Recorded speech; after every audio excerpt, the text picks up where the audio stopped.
How about y'all both be quiet? Hello, children.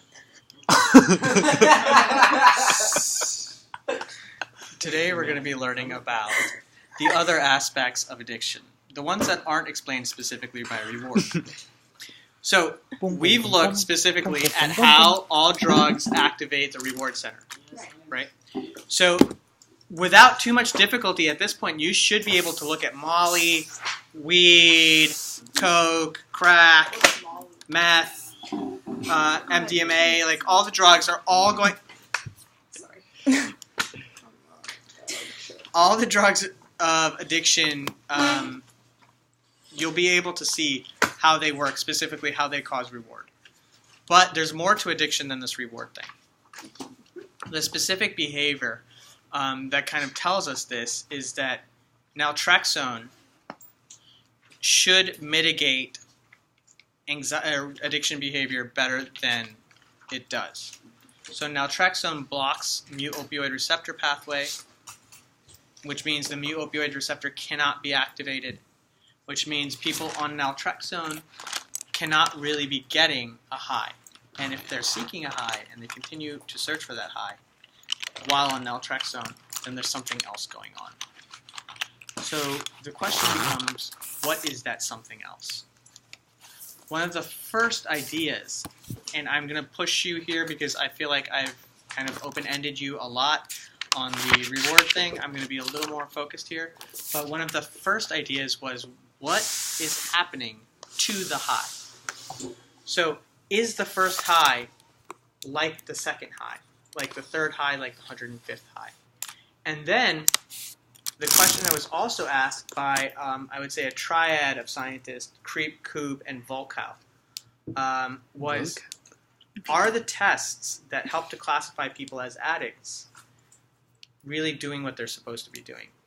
So if you classify, or if you give a test, the old tests, to a binge drinker fraternity guy in college, like my friends, they would oftentimes qualify as addicts.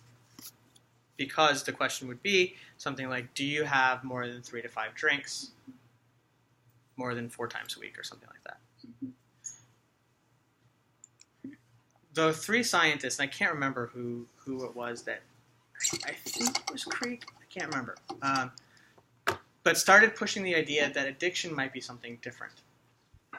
That it was not this kind of intermittent use, that it developed independently as this like everyday kind of use. So an alcoholic who drinks constantly throughout the day, or a cocaine addict who is using cocaine several times throughout the day, every day, might be doing something different to their brain than somebody who is using it every day in one time. That gave rise to this experiment that we're looking at, the 2006 Koobian paper. Koob? George Koob. George Koob's story is very interesting.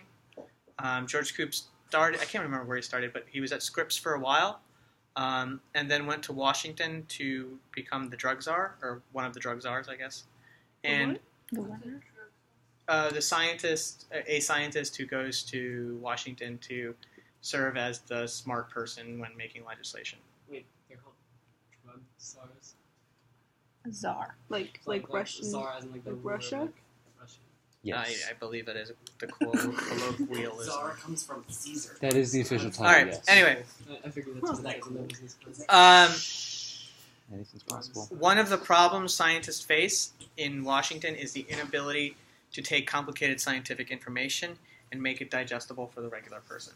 One of the skills that we're working on specifically here. So this paper starts to look really carefully at 2 things. It differentiates between 1 hour intermittent, or 1 hour use, which is basically the frat boy version of addiction, and the full-on 23-hour ad lib. What does ad lib mean? Ad libitum. Okay, I did not even know that, but cool. And what does it translate to? It translates to at liberty. Yeah.